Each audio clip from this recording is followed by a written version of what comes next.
Ladies and gentlemen, welcome to the College Sports Communicators All-Star Night of Honors presented by ESPN.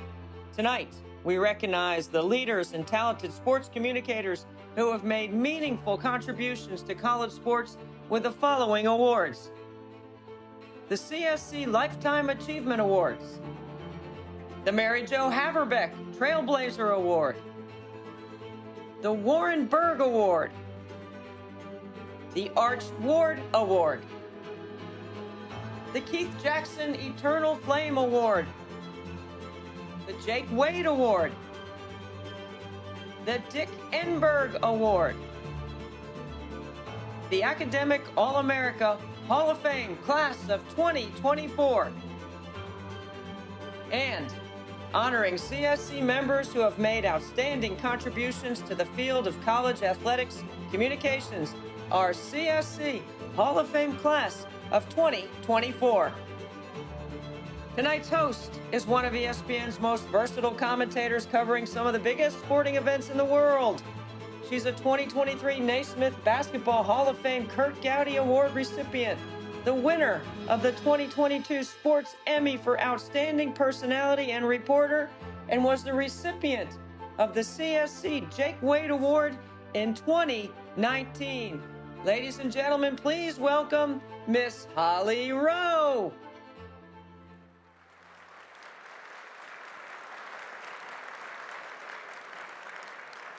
Well, hello, everyone. This is so wonderful. I think this is one of my favorite events each and every year because when I look out here, I don't just see college sports communicators, I see longtime friends, people who we have been through the fires together, people who have made our jobs and our careers better because of how you do your jobs and who you all are. So I am so grateful to be here tonight to give some of these awards. It's pretty exciting.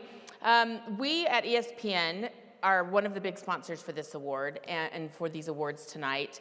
And I really do believe that we could not be who we are as a network. We just signed a big new deal for the next 8 years to cover all of the NCAA championships. And I just think that's all of you are going to help us make that contract and make those stories really come true. I'm just coming from the Women's College World Series where we had an epic time. Oklahoma did a four-peat, which has never been done in softball. We had an incredible story about this. You may have heard of this young woman from West Des Moines, Iowa, Dowling Catholic High School, competing for a national championship. Anybody? Anybody? Tegan Cavan, the pitcher for Texas, literally grew up the street over from Caitlin Clark, and that was a fun story that we were able to bring out and tell during our softball coverage. So we are so excited to be here because you truly are. I say this every year, but please understand it's the truth. You are our lifeline and our lifeblood. Okay, tonight's going to be a little long. I promise we're going to be efficient and snappy. Our dear friend Bob Knight, who we lost this past year, had a wonderful quote once, and he said, the mind can embrace what the ass can endure. So I'm going to keep that in mind. As that's a direct quote. Those are not my words. Those are Coach Knight's words. But that's going to keep us going tonight. So thank you so much. I talked a little bit about Caitlin Clark. You know, we talk about the student athlete and the academic Hall of Fame. It is so crucial that we are telling the stories and showcasing these college kids who are doing wonderful things on the court, on the field, on the track, and in the classroom. Caitlin Clark is a two-time national academic All-American winner for Division I, back-to-back years. While she was getting straight A's, she was also breaking every record that's ever been known to man or woman in college basketball. We were getting ready. We sat down for an interview right before the WNBA draft, and her mother had said to me, "Oh, Caitlin is so stressed. We've got so much going on, the draft. She's got to move."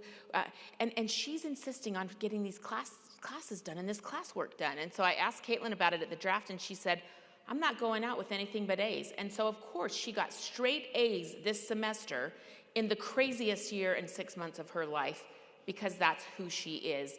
And that's who we all are celebrating tonight.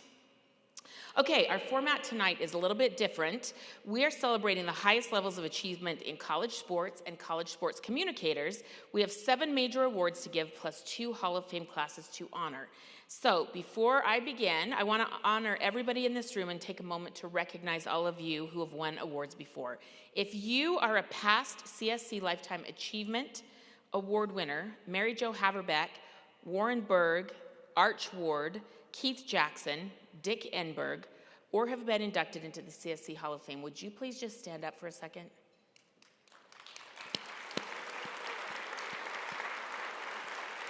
So we have some of the best and the cream of the crop here.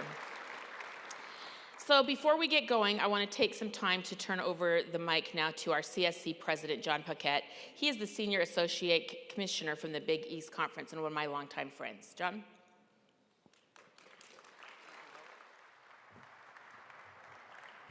Thank you, everyone, and welcome. And thanks to ESPN, our longtime sponsor for this event. And I was thinking, we have two media people in the room today. We have Holly and we have Bill Raftery over here.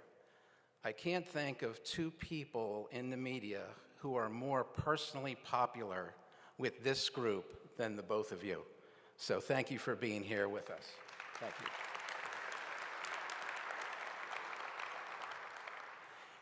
We are going to start with our Lifetime Awards, so if those people can right now head over to the stage at the bottom, and if you'll allow me to do a 15-second PSA on CSC while we're getting ready to do that. The organization is doing great. We're doing great. We have 4,400 members, more than we've ever had before. We have increased in sponsorships this year. Our new name, which is now just about 2 years old, is being accepted more and more all the time. So the organization continues to grow, and we have a great turnout tonight, and we appreciate it. So, and Holly, as they say in your business, back to you. Wow, 4,400 members, that's incredible. CSC has grown on me, can we believe that? Like, I don't know what to do now with my hashtag SID problems. Have we started a new hashtag and nobody told me? Yes, no? Let's work on that. But I do like the new name and the rebranding. I think it's a wonderful step in the right direction. All right, our first award, the Lifetime Achievement Award. We are so excited to present this to individuals who have served at least 25 years in the sports communication profession, who are retiring or leaving the profession. We'll begin by recognizing those who are not able to join us tonight. Receiving a Lifetime Achievement Award who is not able to be here tonight is Gene McGivern from the University of St. Thomas. A former newspaper editor and cross-country coach, Gene found his calling as the first sports information director at Augsburg College in 1988. In 1994, he began a 30-year career at the University of St. Thomas in Minnesota, where he covered 7 national championship teams and promoted 102 academic All-Americans. A talented writer, Gene won 4 Fred Stabley Senior Writing Contest Best in the Nation honors. Congratulations to Gene McGivern. From the University of Wisconsin. I always say it wrong, and people always get mad like it's Wisconsin. And I'm like, isn't that what I'm saying? But I hope I said it right. I see you. Did I do okay?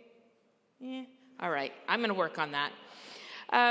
From the University of Wisconsin, Diane Nordstrom. She is a member of the CSC Hall of Fame. Diane has served her alma mater in the Wisconsin Athletic Department for 33 years as the Associate Athletics Director, working extensively with the volleyball program, which, as we know, hottest sport in America.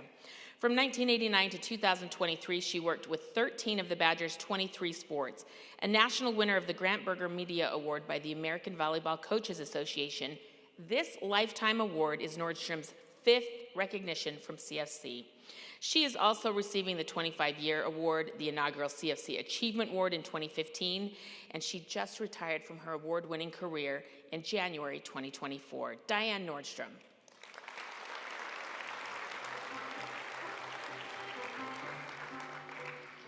So Diane, we were covering an event for the Women's Volleyball National Championship, and they had this incredible hitter, Diana Retke. And she was a tap dancer as a kid, so as she grew to 6'8", she had good feet because she was a tap dancer. So the night before the national championship, we're trying to find tap shoes so we can get Miss Retke performing a tap routine, and Diane was crucial in us getting that story and doing that story, and it turned out so cute. And to this day, Retke just got named to the U.S. national team for the Olympics, so I'm so excited. I don't know that NBC will bring out the tap shoe story, but if they were smart, they would. because her feet are good because she could tap dance. All right, I digress. From Duquesne University, Dave Saba, the former Associate's Athletic Director for Media Relations. Dave retired in August 2023 from Duquesne, closing a 37-year career that spanned parts of 5 decades.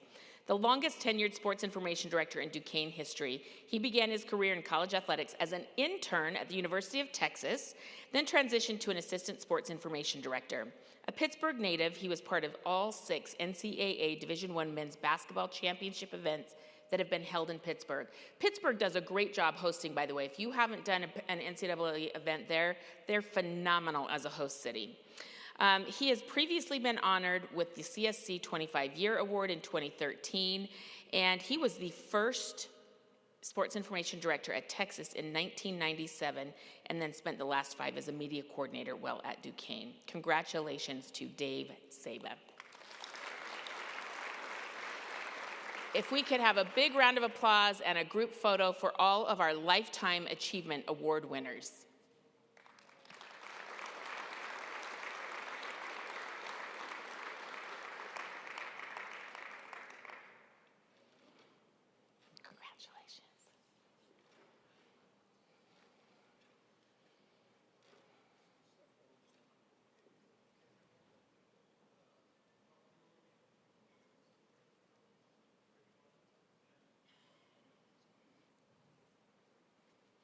Do we get it? All right. Well, thank you so much. Okay, so for the people who are here, if you want to just stay here while we read your name, you don't have to. Our first Lifetime Achievement Award recipient has racked up an impressive stats during his 37 years as a collegiate athletic administrator at UNC Wilmington. Joe Browning served 7 chancellors and 7 ADs. He should be getting more than just this award. Joe oversaw many programs, including the creation of the department's first athletics website, establishing the UNCW Athletic Hall of Fame, developing the Seahawk Digital Network, and expanding the university's radio and internet properties. He also served for U.S. Olympic Committee events, including the 1992 Winter Games. He has retired as the Senior Associate AD in September of 2023 from UNC Wilmington, Joe Browning.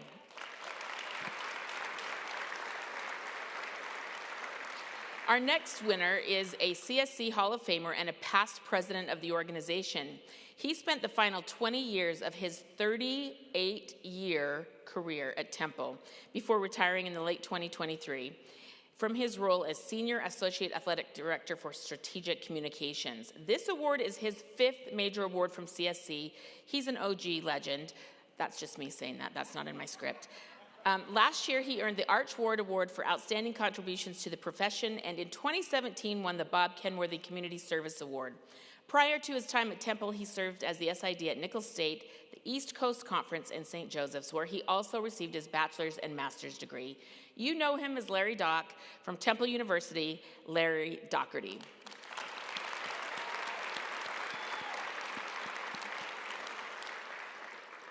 Bill Jones served as the sports information director at Skidmore College. During that time, he supported nearly 4,000 student athletes, 5 college presidents, and 86 head coaches, as well as hundreds of staff, fans, and colleagues on campus and around the country. He's a Hall of Famer for the CSC, a Lester Jordan Award recipient, and he served as a national coordinator for 23 years on the Academic All-America program. He retired this past March after an unprecedented 40-year tenure. Congratulations, Bill Jones.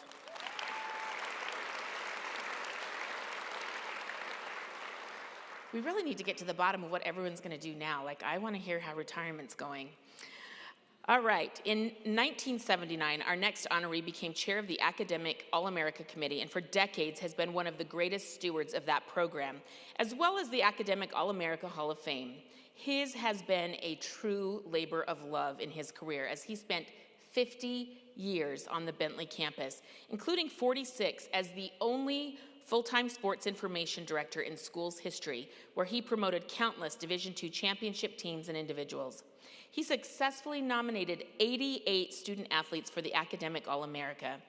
A past winner of the CSC Warren Berg Award for Outstanding Contributions to the Profession and the Lester Jordan Award for his work in the community, he has been named to 3 Halls of Fame, including this one, the CSC Hall of Fame in 2002. From Bentley University, 50 years Dick Lipe.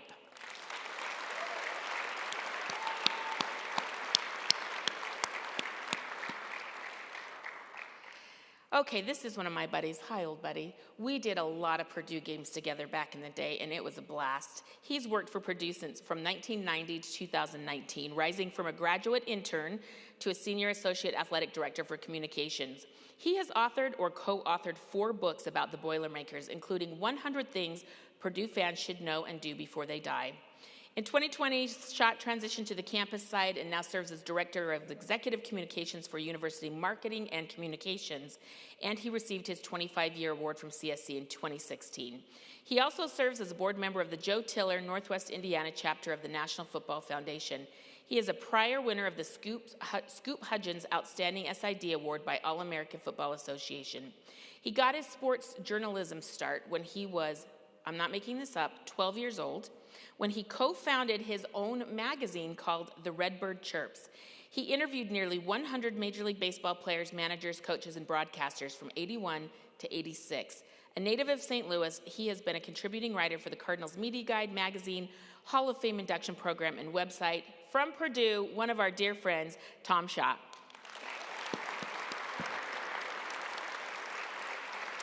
These are your Lifetime Achievement Award winners. Congratulations all, and good luck on retirement. Thank you for all of you have given to our community.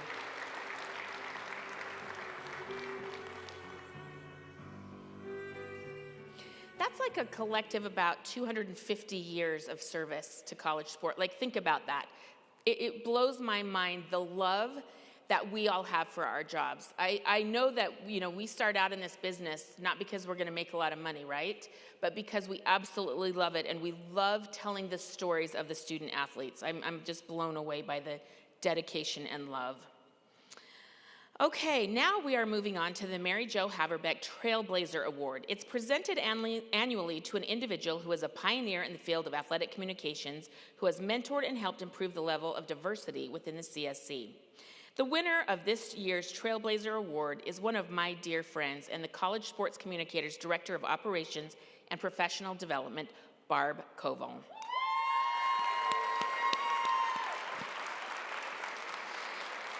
Barb is a CSC Hall of Famer, the longest tenured member of the CSC staff, and a pioneer for women in this profession for 4 decades. She's the primary coordinator of this vast professional and continuing education programs at CSC and plays a critical role in the growth of the program, its national reach and accessibility to all. She also leads operations and coordinations for the Academic All-America program and was responsible for raising the profile of CSC's Changemaker Award program. She served as an assistant AD in media relations at the University of Texas from 1997 to 2008, overseeing all women's sports athletic communications and serving as the main contact for Hall of Fame coach Jody Conrad's basketball program during some of the epic highs of Texas basketball. She may have been the golden goose because from 83 to 97, she was the senior associate director of athletic communications at UConn, where she led promotion efforts for the Huskies' rise as a women's basketball powerhouse under the Naismith Basketball Hall of Fame head coach Gino Auriemma. Think about the time that you oversaw with women's sports getting national media attention, and look where we are now. You helped make this happen. She began her career as the first, thank you, really.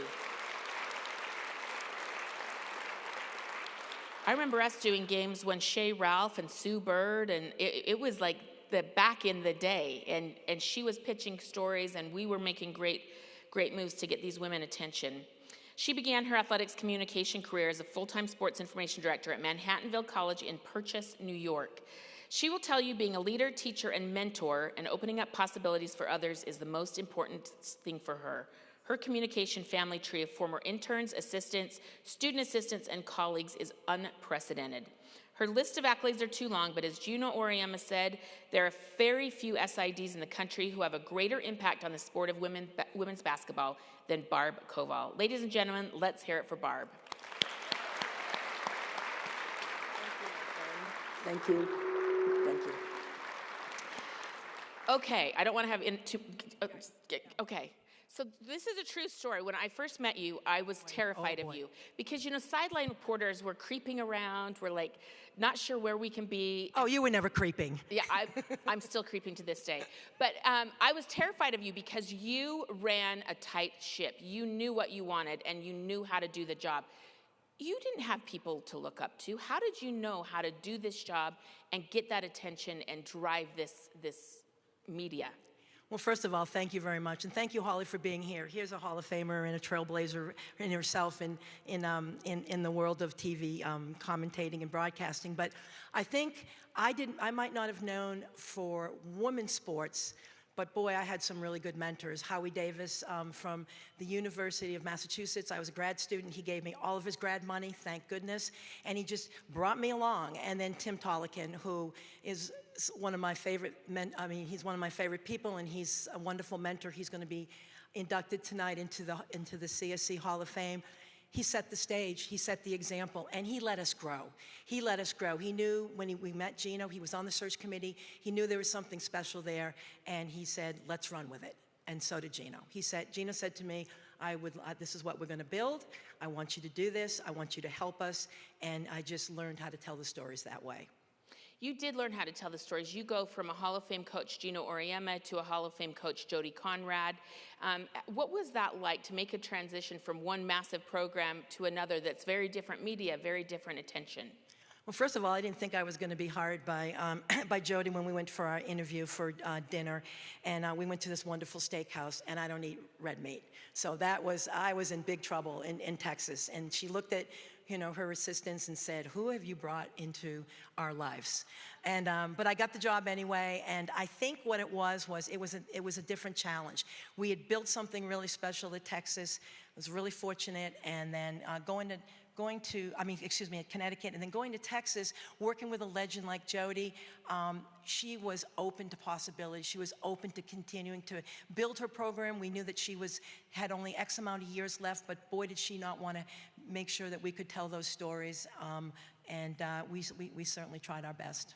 One of the things I admire about you is you've kind of had a career. You've started over having a second career at CSC where you are so passionate about training, mentoring. You have this tree of interns. I have so many people that say, oh, I was trained by Barb, and then I know I can trust them. Seriously. Thank you. Why do you have such a passion for passing along your message and helping other people in this role? Well, I want to just go back to a quote that's really special and important to me that's anchored my personal email for years and years and years. Mahatma Gandhi said, you must be the change you wish to see in the world. And I think that is what has driven me. People have given me opportunities. Mary Jo Haverbeck was a colleague and a mentor to me, and I just feel like you pay it forward, Holly, and that's how we grow. We want college sports coverage. We want college sports communicators to reflect the world and reflect society. So we need to train young people. We need to train people of color. We need to get women more involved. We need to tell the women's stories and the stories of the non-revenue sports. That's what's driven me my whole career. Okay, before I let you go, there's a lot of people like that in this crowd tonight. What is your advice for them where they can succeed?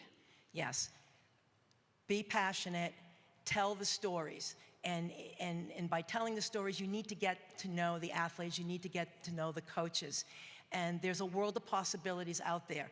There might not be the next Caitlin Clark for the next few years, but you guys, I've seen you have wonderful stories. People win awards from our organization for the stories they tell. Be passionate, tell those stories, find those stories. You talk to everyone, you can dig up those stories, and it's going to elevate your program. It's going to push your mission, your school's mission forward. It's going to help you connect to alumni. And we have wonderful storytellers here. I know it's challenging times in college athletics, but we are some of the very, very most talented and creative people, and I just urge you to continue that path. Thank you, Barb. Thank you, Perfect. Holly. Thank you. Perfect. Thank you.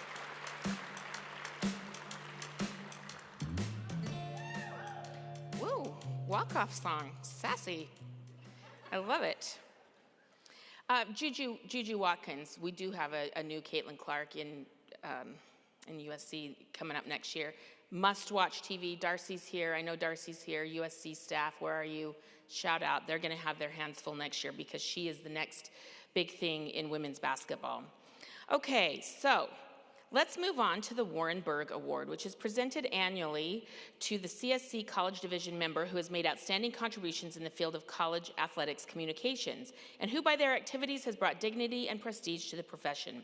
The Warren Berg Award is Missouri University of Science and Technology Athletic Communications Director John Keene.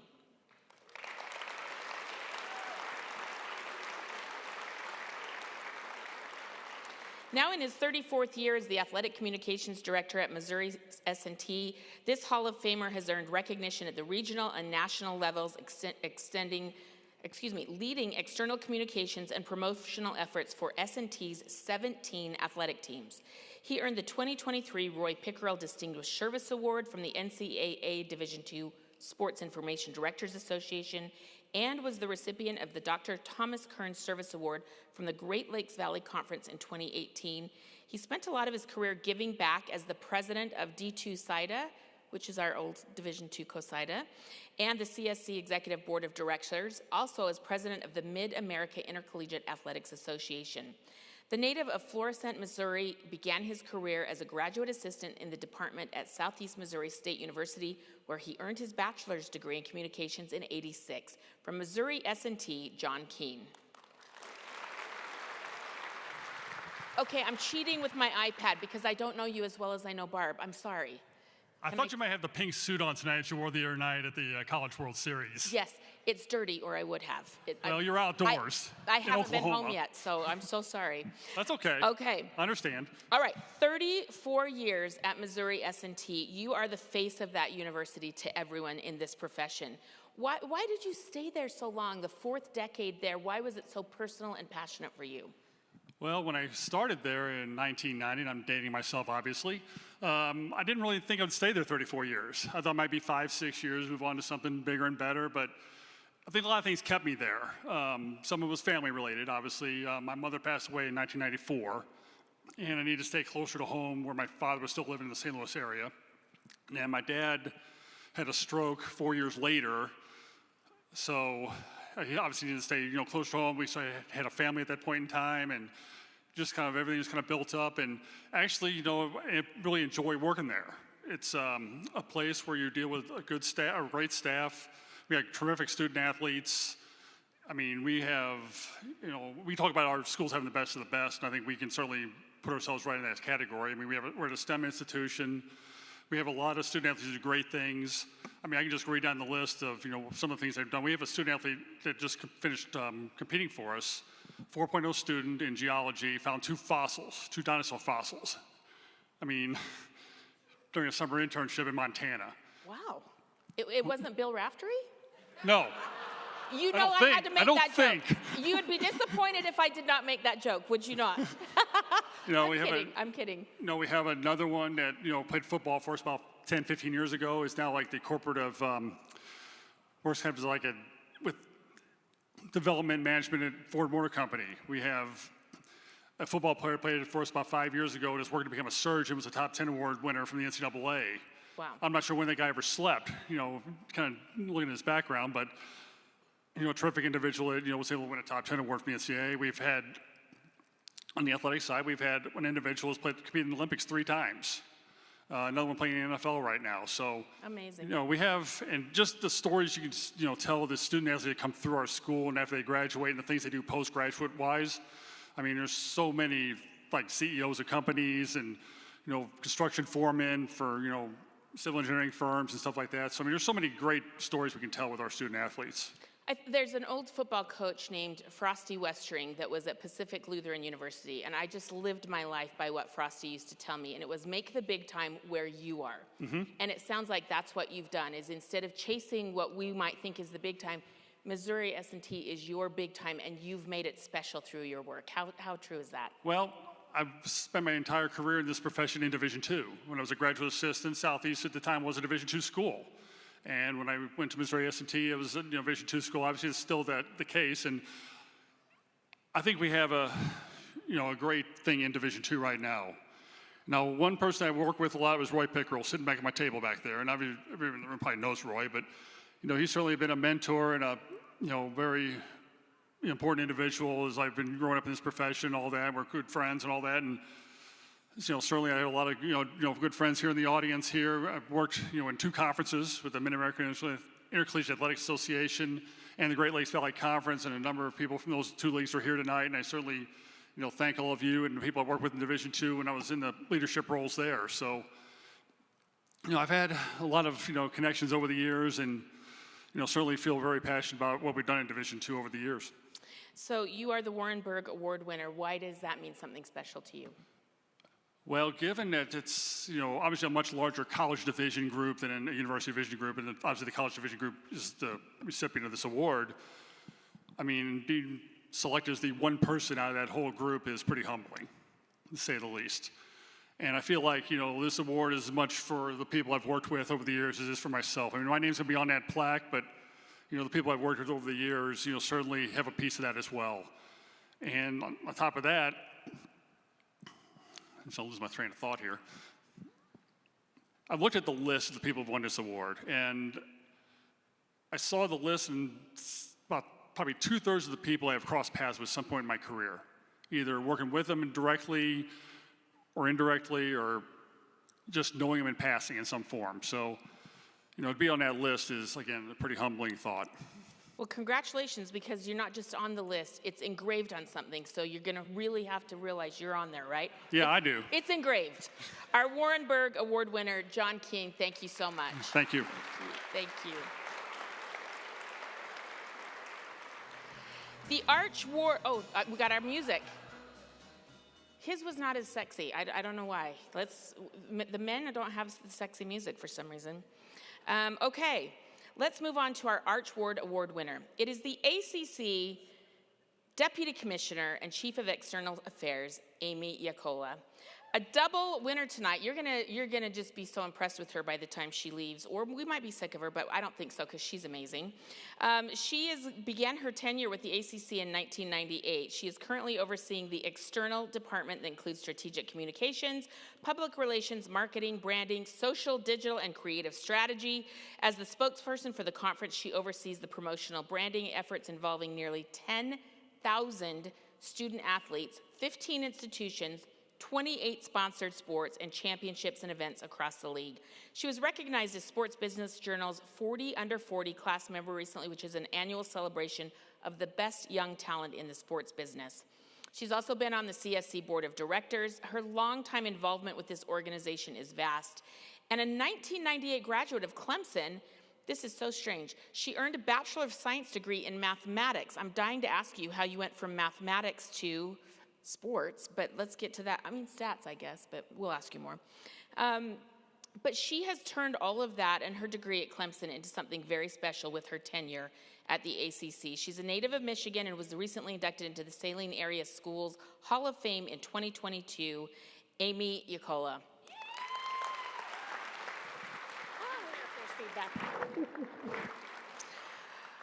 Okay, so you're just, can I say kick-ass? Is that appropriate? I don't know if it is or not, but let's try it. You are just incredible at every single thing that you do.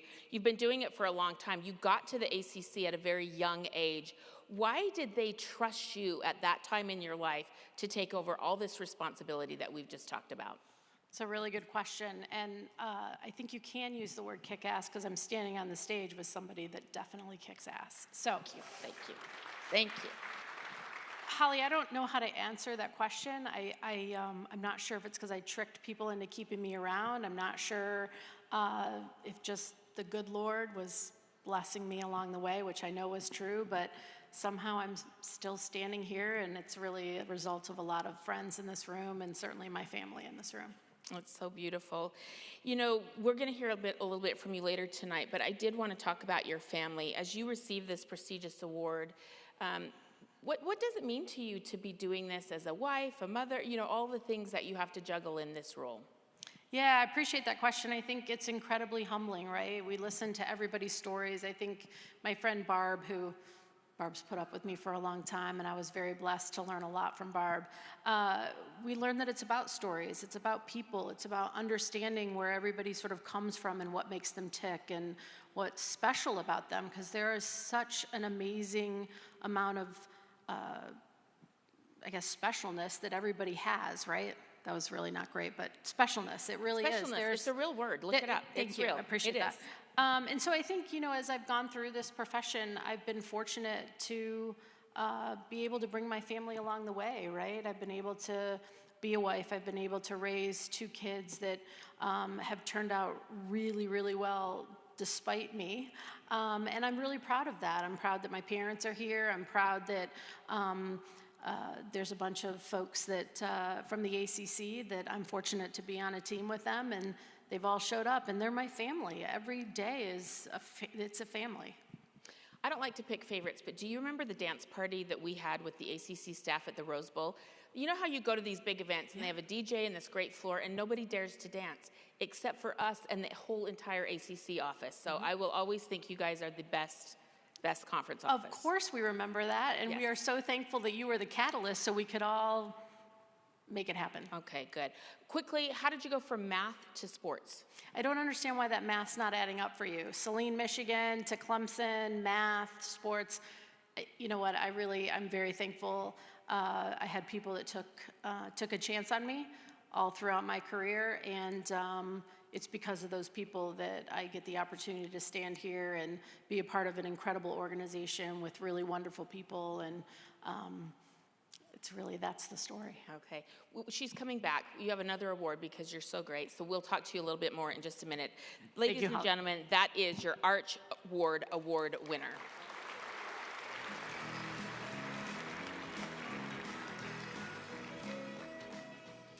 Now let's turn our attention to a set of awards given to those outstanding individuals who, through the course of their careers, have made amazing contributions to CSC, college sports overall, and society at large. The Keith Jackson Eternal Flame Award is presented annually to an individual who's made a lasting contribution to intercollegiate athletics, has demonstrated a long and consistent commitment to excellence, and has been a loyal supporter of college sports communicators and its mission. The Keith Jackson Eternal Flame Award winner this year is former NCAA Senior Vice President of Communications, Bob Williams.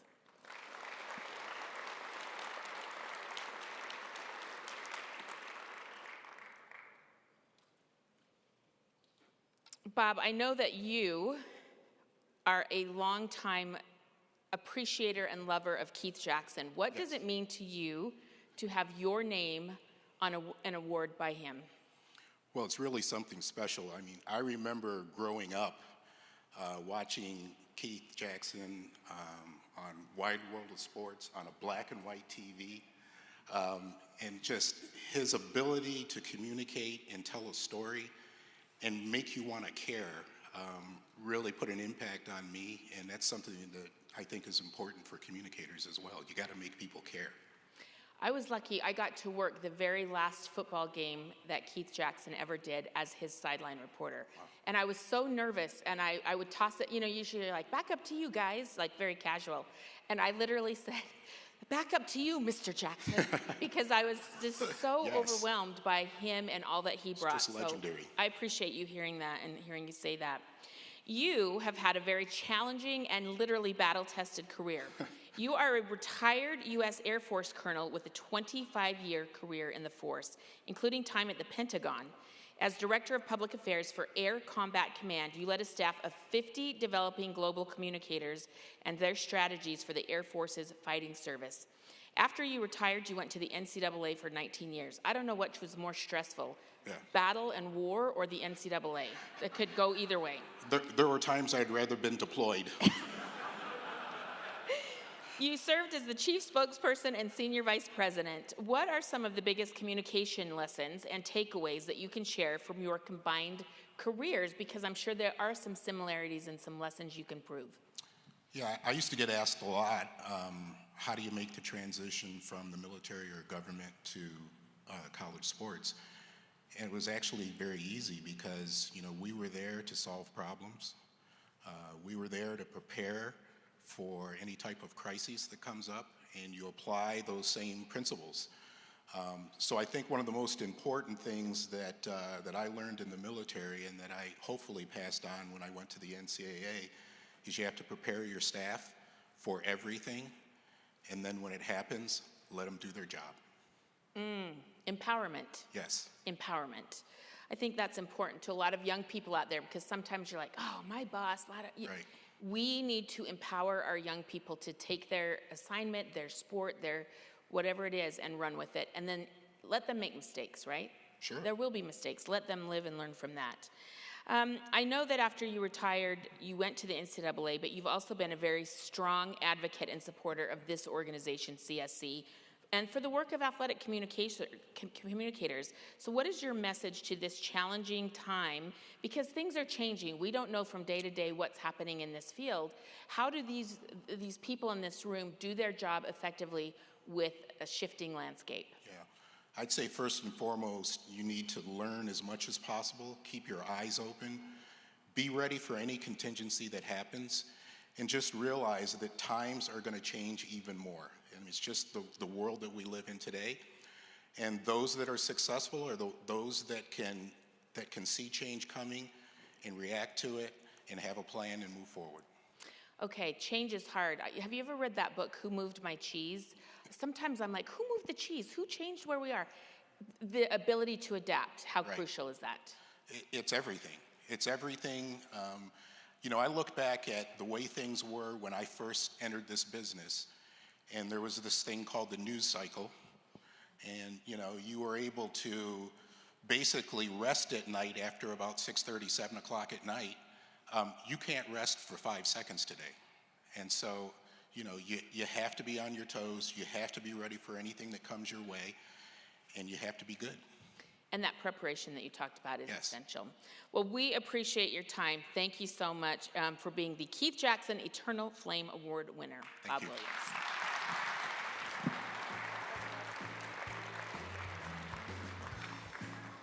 Okay, that's a little sassier. I like that. Good job.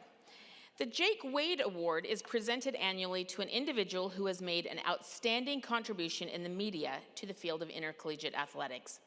For 4 decades, he has been one of the most recognizable voices in college basketball, providing his perspective to broadcast for CBS, ESPN, Westwood One, Fox Sports, Turner Sports, and numerous other outlets. He is truly, I'm not just saying this, the most beloved man in college sports. Bill Raftery loves everyone. Everyone loves him. He is the life of every party, every moment that he steps into. And we are so proud to present Bill Raftery with the Jake Wade Award.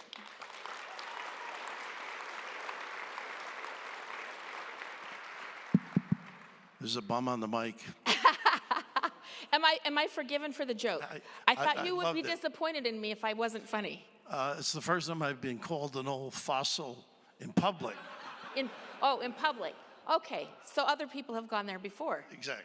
Well, wonderful. Okay, so listen, I have thought about this long and hard. I did speak to some people on if I'd get fired immediately or if I could say this, but onions.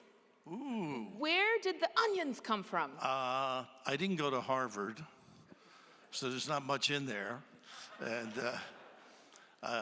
Ian Eagle, who I worked with for 8 years with the New Jersey Nets, we weren't accustomed to winning. And it was one of those 15-45 seasons with 20 to go. And Kevin Edwards made a corner jumper against Orlando. And I had never said onions before in my life. And I uttered onions. Had never said it before, never thought about it. Just something somebody did with some courage. Yes. Just to protect my interest, obviously. Yes. Well, it's so funny because I'm not joking. I literally just figured out what it actually means about 5 years ago. So I love it because it's kind of like, but we're having fun with that. But I do think your enthusiasm and your passion for every broadcast you've ever done is special. How do you find the passion? Well, I've watched you for many years, and I've just been so impressed. Your access is incredible. How you glean stories from kids and coaches. It's a trust you've developed. And your Kurt Gowdy Award, I was there, as you know. And you gave one of the most scintillating speeches, not about you, but about life and your family. And I think that comes out in broadcast to answer you. You are what your parents have made you or enabled you. And, you know, I hate to see a kid fail. You know, I lost so many games coaching. I became accustomed to it. It was easy to move into broadcasting. But kids work really hard, and it doesn't go their way all the time. And I have a place in my heart for somebody like that. But I'm blessed. I really am. When ESPN started, I was the Seton Hall basketball coach. And Scotty Connell and Chet Simmons started ESPN, as you know. And it was 1979. I coached till 81. And Bob Lee was starting there. And they were talking about having, in November, a meeting of having a coach that was still active to come and sit in the studio for the NCAA tournament because they had the first weekend games. And Bob Lee said, well, I know one coach that won't be busy in the NCAA. And that's how I got into television, basically. But Well, you are undefeated as a broadcaster. I don't care about your record before. You are undefeated as a broadcaster. The college sports communicators, the SIDs, you are beloved. I'm not just saying this. You have had a special connection with so many people. There are literally 1,000 great stories about Raf. Well, how have you made that connection? You know, Tony's with me over here, and we're just talking about how impressive since I started. I had no idea what I was getting into. I actually was a sports information director. My first job, I was the golf coach, the basketball coach, taught 2 classes, and was a sports information director for $5,400. You can't get a steak in Vegas for $5,400 anymore, right? But when you're assigned a game, the first contact you have is a sports information director. And they love their university, they love their work, and a lot of times they have to put up with some guys and maybe gals who aren't as fair to them when stuff hits the fan. But they go out of their way to, you know, present a great image for the university, for the players that they represent. And many of my friends have either stayed in administration that were sports information directors or become commissioners in conferences or got into the business world because of the demands on their time, and they're so good at it.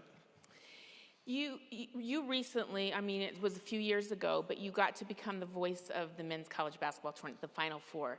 And I don't know that I've ever seen so much collective joy at someone getting an assignment. People were so happy for you and so excited that you got that role. What did that mean to you, and how have you kind of shined in that role? Well, you know, the interesting thing about what we both do, the one rule is you never covet anybody else's job. Just do your own job, be responsible, and be prepared, and enjoy what you're doing, and you know, make a presentation that people can really relate to. But a chance just came up late in my career. I used to work a lot with Vern Lundquist, and Vern taught me so much about timing and saving a story, which is what you're super at. You know, sometimes you don't get to use it because it doesn't fit. But just one quick aside with Vern, I just tried to get him on the phone before, and we were doing a Louisville game, and they were about to lose in the NCAA tournament. And play went this way with 30 seconds left, and I saw something fly through the air, slide under the announce position. And we went to commercial, and I said to Vern, did you see that? He said, no, I was looking the other way. So I reached down, and it's a flask. Irishmen know what flasks are. And I picked it up, and it could have hurt somebody. It was an irate fan that did something silly. Oh, good. Okay, I thought it was coming from one of the players. No, from the stands. Okay, that's so better. That's better. I reached over, and I gave it to Vern. He took the top off, and he went, Maker's Mark. Like, now that's preparation. Hey, Bob Williams just told us, be prepared for anything, and you were. Speaking of parties, I felt like I had made it in my life when I got invited once to your Final Four party. Are you still doing that? I do. Okay, it's the who's who of everybody. How do you get invites to those? Well, it starts with family, and then it grows. Certain coaches are in town. General Martin Dempsey of the Joint Chiefs of Staff comes every year, sings a couple Irish songs. But it's just a get-together with some of the people from CBS, and it is about 30, 35 people, and people sing, dance, tell a story, or just enjoy themselves. So it's worked out well. But basketball has been unbelievable to me. I couldn't play, so I got into coaching. I couldn't coach, so I got into broadcasting. So it's been terrific. I have no complaints. I just think of, I was just saying I got to work Keith Jackson's last broadcast. There are people in our lives that are the voice of our childhood and the voice of our sports memory. And I just want to say thank you to you, I'm going to cry, for being the voice of so many of the most wonderful, joyful broadcasts we've ever had in basketball. Well, that's so nice of you, and I really appreciate the game. Yes. The game has been unbelievable to me, and one of the young fellas at the table started to ask me what's one of the favorite things you did, and I'll leave you with this. We did the 6 overtime Connecticut, Fran can relate to this, Syracuse game, and it ended about 1:30 in the morning. And the next day, the writer said, what, that's terrible. I said, well, I went home. It was the first time I got home that late at 2:30 in the morning where my wife didn't care where I was. So there's more to that 6 overtime than meets the eye. She could see where you were. You were on TV. Oh my gosh, it's amazing. Well, thank you for being the legendary voice of our generation. You are a beloved man. I hope you know that. I hope you feel Holly, that from all of us, and we thank you. The Jake Wade Award winner. Thank you very much. No one like him, Bill Raftery. Terrific. Congratulations. So much love to you.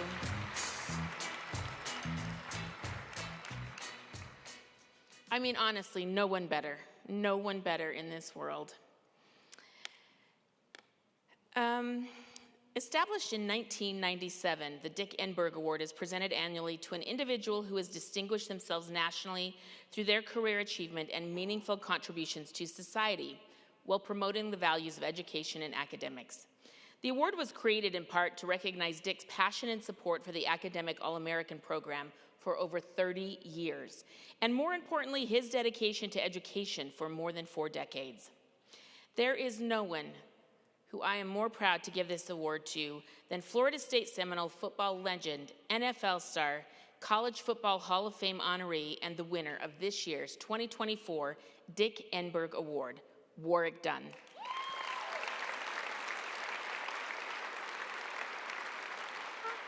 Congratulations. Congratulations. Thank you. I'm sorry about the feedback when we hug. But I'm a hugger. I'm so sorry. There have been people who've won this award, like Billie Jean King, Mike Krzyzewski, Bill Walton, U.S. President Gerald Ford, and all of them, like you, have displayed passion for the ideals of this award. Now you're representing Florida State and the Seminoles. What does an award of this magnitude with the line of people who have received it mean to you? Well, I appreciate the award, but I think the individuals you just named are great human beings, and I'm honored to be a part of that class. I can say that just growing up, understanding, a lot of society issues, just conversations with individuals. I mean, I have my Little League coach, Pops. He was like my father figure who taught me. When I went to Florida State, I had Coach Bobby Bowden, who was just a tremendous human being, who really gave me guidance during troubling times in my life. So you have individuals that are helping you along your path. I mean, again, I'm honored to be in that, just being the same, be mentioned with those individuals. It is something to be mentored and helped by people like that, and Coach Bowden was one of the best we've ever had. But there's something special in you that they saw, that they wanted to mentor, and they saw in you. What do you think that was? Well, I was a rebel as a football player. I was always going against the grain. I mean, Coach Bowden gave me an opportunity because every school recruited me to play defensive back, and I didn't want to do that. And I just said, Coach, I want to play running back. If it doesn't work out, I'll move to defensive back. And he just told me, deal. And he believed in me, but he also understood what I was going through. I just lost my mom during the recruiting process, and he understood me in a sense. And he was someone that actually met with me when I was there. We used to meet every couple weeks. I used to go to his office and we would sit down and just talk about life. He was someone who was really guiding me. So he was someone I think believed in me. And plus, I was only 155 pounds when I went to college so, as a running back. So, you know, he believed in me. He gave me an opportunity. And then I think over a course of time, I really started to show and prove to him that, you know, if you tell me I can't do something, I'm going to work as hard as I can and prove to everybody that I can do it. You had a really intriguing NFL career. 12 years, you were phenomenal, unprecedented as a player. But this is so fascinating to me because while you were playing, you showed this level of curiosity and interest in operations, business, branding. You built a strong relationship with the Falcons owner, Arthur Blank. And after your last season, you became a limited partner in the Falcons. We don't see that happening with players. Where did that curiosity and interest come from, and how did that early mentorship with the Falcons change your life? Well, I would tell you, when I first met Mr. Blank in 2002, we talked about community. We didn't talk about football. I didn't have a conversation about football until right before I signed. And you know, just being able to pick up the phone and call him personally and talk to him about just life, things in the community, we built a really good relationship. But I think he started to understand that my life just wasn't focused on football. It was focused on the things around me. And towards the end of my time in Atlanta, he was like, hey, so what are you going to do after football? Do you want to coach? Do you want to, be a trainer? I was like, no, I'd rather just be up there with you in the box. So yes. you have to send a signal of what you want. Yes. And I sent the signal, and when the Falcons released me, he had a conversation with me. He said, like, hey, one day I would just love to call you a partner. And I still had no idea what that meant. And then I went to Tampa for a year, then I retired.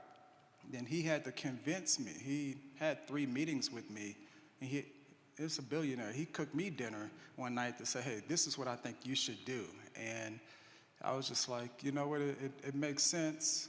Let me just go and see if I can, not change my lifestyle too much and invest in the Falcons. And I decided to do that. And it's been remarkable. But one of the things that I did too is that when I became a partner, I wanted to prove to all my other partners that I had the business acumen. So I decided to go back to school. I went to Enberg University in Atlanta and got my master's in business, just to prove that I could, be on their level. Since all of those guys were billionaires already, I just wanted to prove that I can talk their language and understand business like they could. I'm seeing a theme in your life. You like to prove yourself. You want to prove people wrong. You want to prove people right that believe in you. Someone who I know believed in you a lot was your mother, and you have started a charity, the Work Done Charities, because your mom thought it was important for single families to have homes and that people could have pride in themselves. What has been important to you that you have done in that community and proving that people belong and they have somewhere they can be? Well, it was my mom's dream of home ownership. Being a police officer in Baton Rouge, Louisiana, only making $36,000, she sacrificed her life. And to understand and be the oldest of 6, understanding what her issues were, what she had to do, and I was challenged by another great mentor, Coach Tony Dungy, about getting involved and giving back. And I just thought about my mom and her issues. How can I go and help other kids not go through what I had to go through? Because when I lost my mom, 2 days after my 18th birthday, I had to become a full-grown adult and take care of my brothers and sisters. And that was really more of my mission and how I was driven early on in life. But it became a reality that when she wasn't there anymore.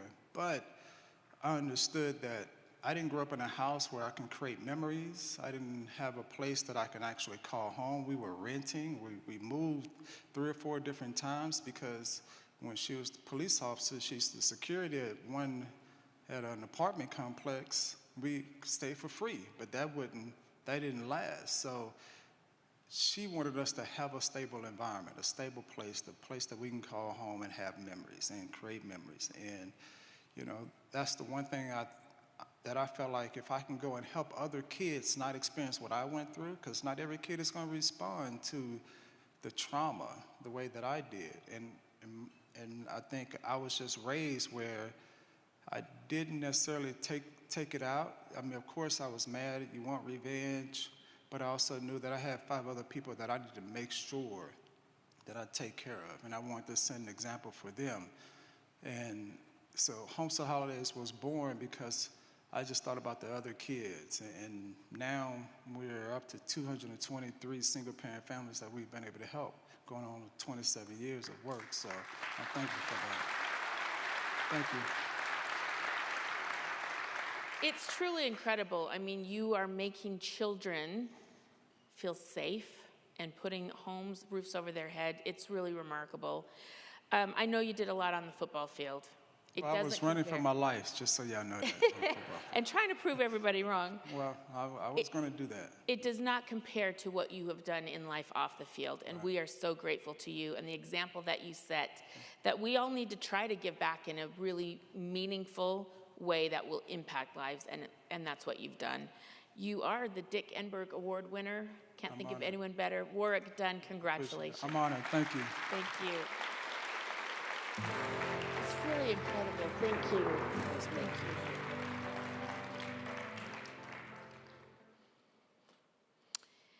Before we move on to our next academic All-American Hall of Fame class, I just wanted to talk a little bit about Bill Walton. Bill Walton was a great advocate for the Academic All-America program and a very good friend to Dick Enberg. They were cohorts in this for over 30 years. They wanted to be big advocates and supporters because they knew how important the pairing of academics and athletics are. I really have no doubt in my mind, whether you believe or don't, that he is here in some form with us tonight because the Grateful Dead are playing at the Sphere, so he is in Vegas. So Bill, thank you, and we really admire all of your work for our organization.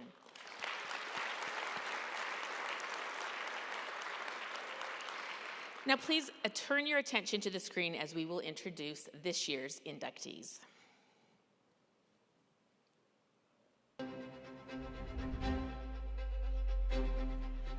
Since 1952, our members have recognized the best and the brightest student athletes as Academic All-Americans during their collegiate careers.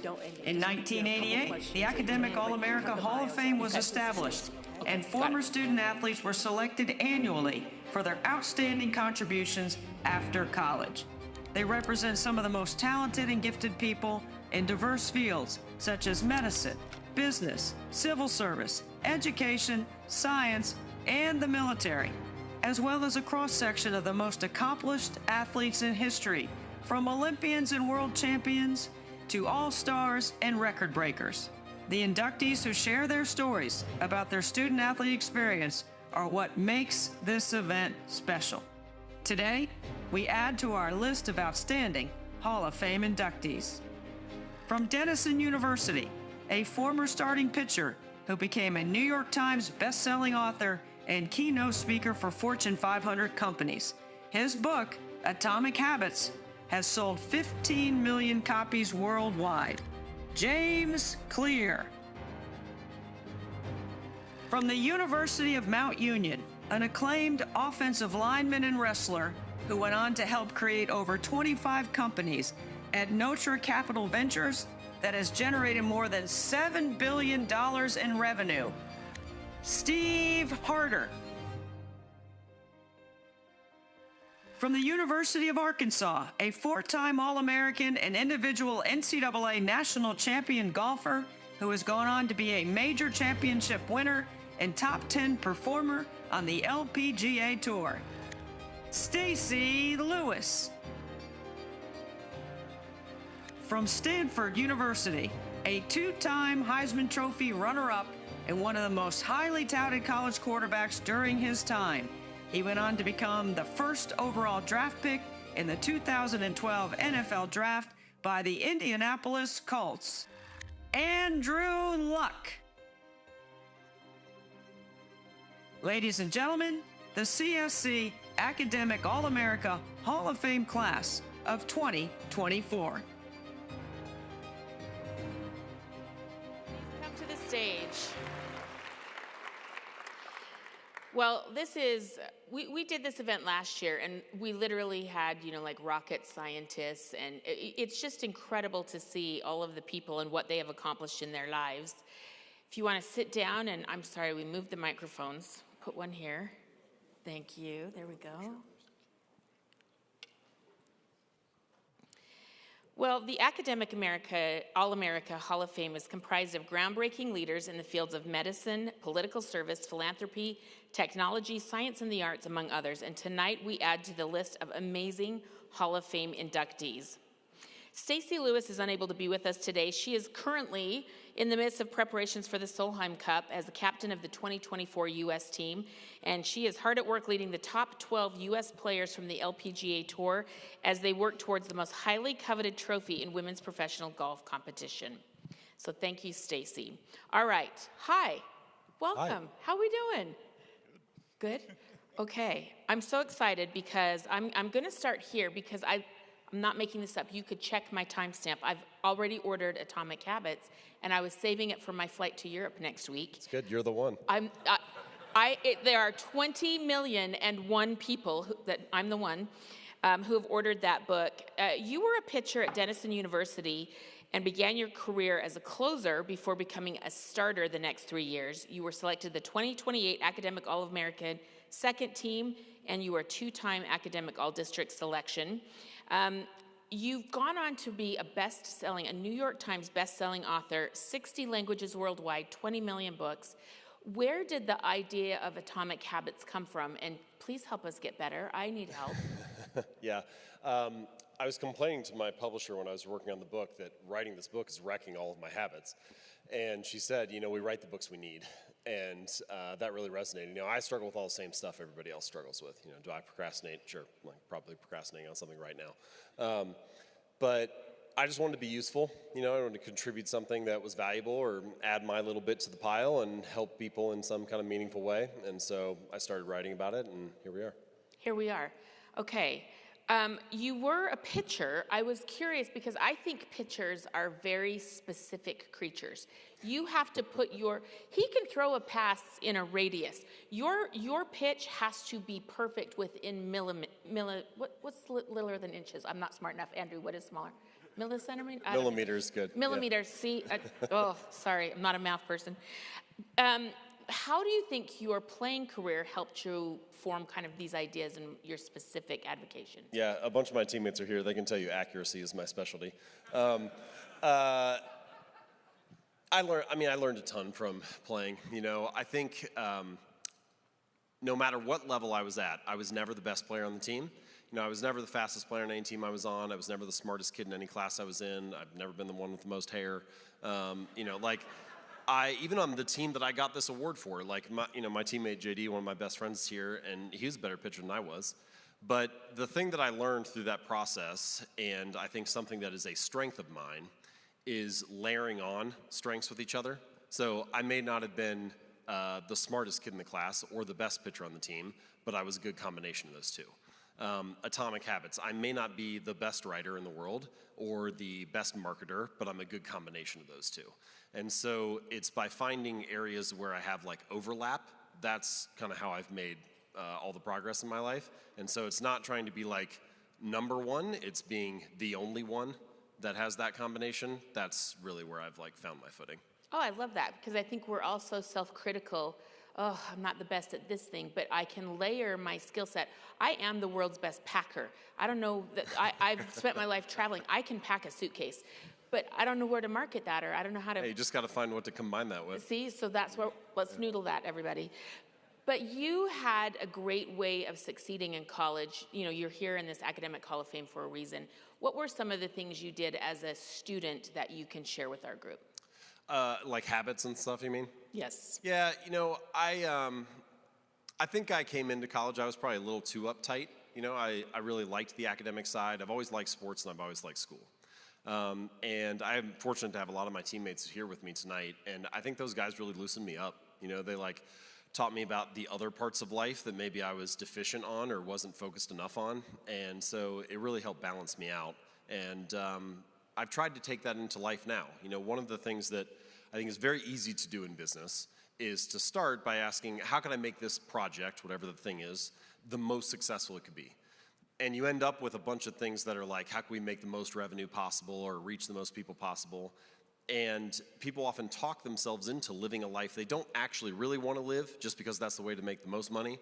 And instead, a little bit from the balance I learned from those guys, how can I like draw a box around what I want my day to look like? How do I want to live my days? And then inside that box, how can I reach the most people, make the biggest impact, make the most money, but not outside of it? And so I try to start with that question, how do I want to spend my days, and then optimize from there. It's so fascinating. So I went through a battle with cancer, and the doctor told me one day, you need to start thinking about how you're spending your time. And that was his very polite way of saying, we don't know how much of it you have left. And so I just focused on what can I do today, but I don't think we should be dying or have cancer to do that, right? We can be doing that in our everyday life, so I appreciate you saying that. Okay, I'm going to move on because they told me I'm going long, but let's keep going on this theme. I think it's great. Our next award recipient is a two-sport athlete in football and wrestling at Mount Union from 1980 to 83. Steve Harder was an offensive lineman on the football team. He was a two-time All-Ohio Athletic Conference selection as well as MVP. He was also awarded the Ohio Athletic Conference's I'm going to say his name wrong, Wable. 50% chance. Wable Award for being the top offensive lineman. Then he went on to set a school record with 17 pins. So short story, good at everything, and you were terrific on the Dean's List each semester during your final 2 years. You have founded, I don't even know how this works. You've launched 25 companies. 8 companies that have generated $7 billion in revenue. You are the chairman and owner of Nomadic and donated thousands to bicycles that change young children's lives through education. From Mount Union, Steve Harder. Thank you. They'll put it on. Is it not on? Okay, good. This isn't what I do for a living. Okay, don't be nervous. We're just among friends here. In communication, right? And right. I get to sit here and talk to these people. Communicators. But you know what we do love is a good story. So we want to know, how did you balance being a good football and wrestler, like not just good, like all conference, school records, and a great academic student? Well, I started a vocational school as a carpenter, so I had a good base for my academics. I love sports. It was a great equalizer for me. I grew up very poor in rural Ohio. They now call it Appalachian Ohio. So this area of the country, coal mining, steel mills, things like that back in the 80s, and those were going away. And football, wrestling, it didn't matter how much money your daddy had, you had to deal with me. So I focused on, getting aggression out. Yeah. And those happen to be probably the two most physical sports you can play. Is it out? Are we gonna have to wrestle it on this? Like, is it out? Yeah, I think it's been out for a while. Okay, good. So, but balancing the sports, I just love competing. I love athletics. The academics really didn't come till later. My wife, Suzanne, who went to Mount Union with me, who was in the band and the theater, she'll tell you I only ever had to study 2 years, and she had to study 16, and it just wasn't fair. Okay. So. Well, she should be up here too then. Yes. We know who the real student is. Tell me, how have you taken your lessons from college and what you've gone through in your, starting out in vocational training as a carpenter, you've done a little bit of everything. Now you've started businesses. What have been some of the keys to success? Well, the same things. Football being a team sport, obviously, me being an offensive lineman, there's no better team than a group of offensive linemen. I think Andrew will tell you that's He's true. already nodded, yeah. yes. Yeah. Yes. So, the camaraderie with those guys, I could have played on either side of the ball. One day the coach asked who's our best defensive lineman, and the O-line coach said Steve Harder. And he says, well, he's a defensive lineman. He says, you asked me who our best defensive lineman was, right? So So I love playing offensive line. I love the camaraderie. I loved everything about it. Going to the dinners the night before the games. That group just has a different mentality. You become very close to those guys. One guy makes a mistake. Well, business is kind of the same thing. I've said numerous times that everything I learned playing football, offensive line, translated very well into business. Building teams and not taking credit for things and letting other people shine. And, those were, things that I learned from that. Now, wrestling, that's a whole different sport. I mean, it's mano a mano. You're the man in the arena. It's you and one other person. There's no excuses. You either win or you lose. And I probably relive all those losses more times than I care to remember because it's little things, simple things. If I'd have done that differently, I have to go into Mount Union and I have to look at this wall, and I finished 3 times second place. Now there's 3 good reasons for it. I should have been all 3 times. I should have won the conference championships. How do you pin 17 people in one season and you don't win the conference championship? Intramural basketball, twist an ankle, and you get underneath a 450-pound man, because back then we didn't have weight classes. Oh my gosh. So he falls on you and you lose. So, I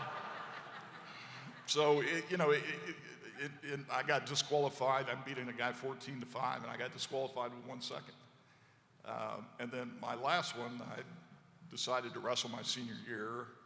I'd already been drafted by the Memphis Showboats back in the old USFL. And I shot a takedown. I knew my knee wasn't real good, but it stuck in the mat, and I tore my ACL out. So that was the end of athletics. But you know what? But what I'm hearing is you have held on to some of your failures. How have they driven you? Well, I'm telling you, you learn more by failing than you learn by winning. And I have numerous failures.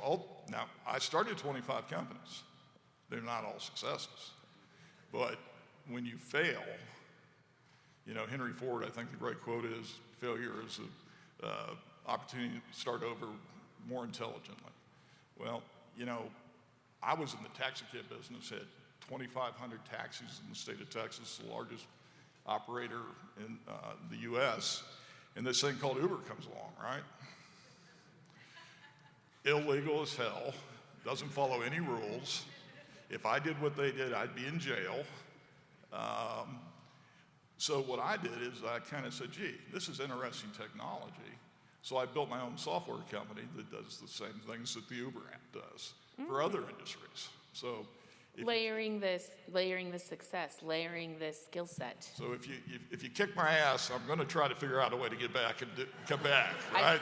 I see. So that's kind of how I work, and so failure, So I'd have to go back and look at that wall. I know exactly why, but everybody else who walks in that room goes, "Oh, that guy." 3 times second place. What the hell's wrong with him, right? No, to this, when I first started covering Steve Spurrier, he'd won the Heisman, he'd won a national championship at Florida, and I went into his office and taped on his wall right where he sat was a newspaper article that says Spurrier gets fired. And that's what he kept in his office, is he wanted to drive himself the same way. So I love where you're thinking of. Okay, we're going to move on to someone who rarely fails. I mean, he's just like sunshine in a bottle. Andrew Luck's collegiate career lasted from 2008 to 2011. Stanford's all-time record holder in passing touchdowns, completion percentage, led his team to a record high of 12 wins, an appearance in the Orange and Fiesta Bowl. Star quarterback received major recognition as a 2-time Heisman Trophy runner-up. Oh, well, there's the failure, but I'm sure it helped you in the pros. It's a pretty good stage. Pac-12 Conference Offensive Player of the Year, all-team selection in both 2010, 2011, but this is what I've always appreciated about Andrew Luck. He graduated with his bachelor's degree in engineering while going to these great bowl games and winning all these games with a focus in architectural design. He was the CSC Academic All-American of the Year, 3-time All-Pac-12 Academic First Team honoree, and was drafted with the first overall pick in 2012 by the Indianapolis Colts. too many things to keep going, Andrew, because you already know what they are. But you are already into the CSC Academic All-America Hall of Fame with your father. You are the only father-son combination. Your father was nominated and accepted, Andrew and Oliver, both in the Hall of Fame. Okay, so let's start there. It's so rare to be in the Hall of Fame with your father. What does that mean, and what are the similarities in personality that have allowed you to succeed like that? Yeah, it's so cool. I can't lie about that. He's sitting right there. My mom and dad made it. So Aww. yeah, it's awesome. And I think when Warwick was talking, I think, oh my gosh, if you can see it, you can be it. And I think I was so fortunate to grow up in a home, where my dad played quarterback and went to law school, and sports in school, they weren't binary, one or the other. They were it. And I had a role model that was in the home. And, as a kid, I was obsessed with any, I wish we had YouTube back in the day, because I was obsessed with any granular footage I could see of West Virginia quarterback, or hearing about what it was like to go through those Rhodes Scholar interviews to make it down the road, whatever. He didn't get a Rhodes Scholarship, just to be clear. I don't want to propagate false information, but super proud of that. That's cool. So I think I was fortunate. My siblings were fortunate to be in a home where that was a reality, and a loving home, and great parents, great loving home. Okay, so we see so many parents these days that are obsessive about sports. It sounds like you grew up in a very balanced home where you had multiple interests and were good at all of them. How did your parents instill balance, and how are you doing that as a parent now? Yeah, I'm not sure I was good at all of them. That's not for sure. I have the stats right here. I'll say, when I started playing middle school football, my dad ceased to be a coach, and he was just a dad. I wouldn't come home from games and get grilled about an interception or overly praised for something. It was always, good job, son, I love you. And it was the same for my mom. And my mom, we had books in our house, and we read, and she read to us, and she instilled a love of stories, and a love of reading, and a love of interest in other people's lives, and grateful for that. So, I think my parents let all four of us siblings sort of find our own path, and three of us ended up playing college sports. My brother played soccer for a couple years. My sister played volleyball. And by and large, I think they just let us have fun and let us follow our passion, and again, grateful for that. Your passion went in a couple of different directions. I just think it's so cool. So you go to the NFL, you have a successful career with the Colts, and then you decide on your own terms what you want the rest of your life to look like. How challenging was that to make that decision? But now you've gone back to college and gotten more degrees, and you're living this big, full life, like he's saying, you're deciding what your everyday looks like. Yeah, it was challenging to retire from football and to quit. And that, I think every athlete, no matter at what level you end up stopping, there's a part of your identity that dies, and there is a grieving process. And I watched my wife go through it. After college gymnastics, she was a gymnast at Stanford. I'm sure you guys had similar experiences. I'm sure anybody who's played, high school, college, there's a part of you that dies. And I also, I think, had a realization, and certainly wasn't easy at times, but a realization. My gosh, I got 2/3 or 3/4 of the rest of my life left. I'm not going to sit here wallowing in self-pity or what could have been. I got to learn. I got to grow from these failures. I mean, I think what Steve, so a quick aside, a little bit of a small world for all three, at least from my perspective, for three of us up here. My last year playing on the Indianapolis Colts, I walked into Frank Reich's office, in the middle of the week, and on his desk he had Atomic Habits, as a book range. So that cover has been lodged in my mind since 2018, wow. Which I thought was, so when I saw it, I was like, that's cool. And then Steve, you went to high school football games that I played in. I grew up probably 20 minutes from the Harder family in Houston. Sat with your father when you threw an interception. You got so mad. The next time you came on the field, he literally took the ball and ran 70 yards. It was a man playing with boys. I mean. Wow, so small world there. And Steve, we were walking in, and my dad was like, Steve had that taxi business. I wonder how that taxi business is going. Dad, it's doing all right. Ask him about 1845. Absolutely. So a cool small world here, and humbled to be up here. And yeah, I got to go back like Warwick. I think you find stuff to keep you going. And I went back and got a master's in education at Stanford. I know I spent a lot of motivation of that were how important coaches were in my life.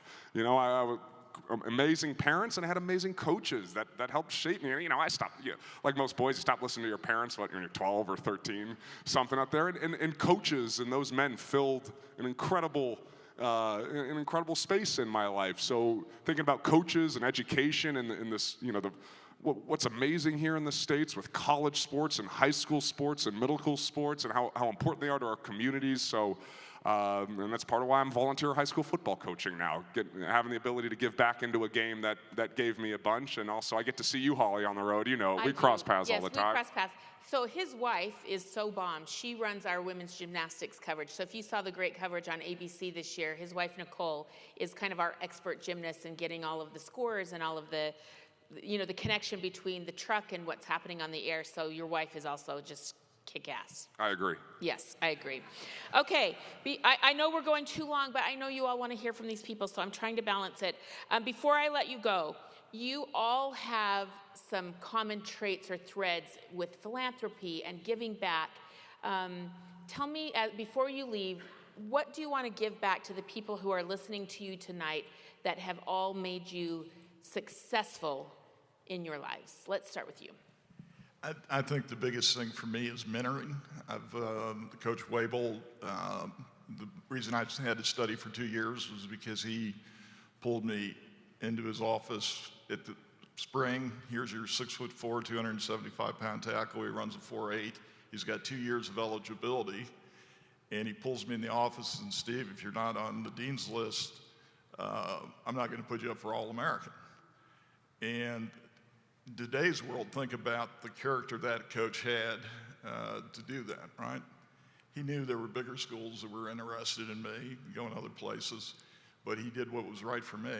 And another gentleman who should be sitting up here someday is a gentleman named Ken Pimpton. Ken Pimpton went to Howard University, played linebacker, 4.0 student. The ISD needs to take notes here from that university. But he took a young guy who couldn't write very well and spent the extra time with him to make sure I could write at the business level. And I helped him coach his son's Little League football team, so we built a great relationship. He just retired from the NFL as their compliance officer. Tremendous human being. And so I've been fortunate. People who looked at me and said, Steve, you're really good at this, but so you need to do something else. So my life, most of the things I've done revolve around education and mentorship and scholarships. And those are the things that we ran a mentoring program in the 5th Ward of Houston, the worst school in the city. With Oliver later taking it to the next level, we started a 4-team league for soccer. We gave them ESL computer learning using NIHouse software. I brought 50 people into the school. We mentored 100 kids, each kid 2 times a month. We took them to U of H, Mexican American Studies program, and we showed them, hey, there's kids that look like you, right, on this campus, giving them the confidence. We ran it for 10 years. We had a big celebration. All these kids came back. And people say, why do you do this kind of stuff? Well, it makes me feel good about myself. It does, but like Andrew was just saying, if you can see it, you can be it. And you're giving kids an opportunity. You're letting them see what the possibilities in the world are. Okay, I'm going to move to James because we're out of time here. But James, tell us what... I know I'm going to read your book. We'll all read your book. We'll all commit to buying the book. I mean, not that you need more than 20 million copies, but you're going to get about 200 people tonight are going to buy that book. But what have you learned that you want to pass on to us that we can get better tonight when we walk out of this room? You asked about giving back. I think about giving back in kind of 2 ways. So there's giving back at scale. So the things that I write, for example, I could never talk to 20 million people in my life, but something that I write could reach that many people. And that's like low touch. How much difference does reading a book make?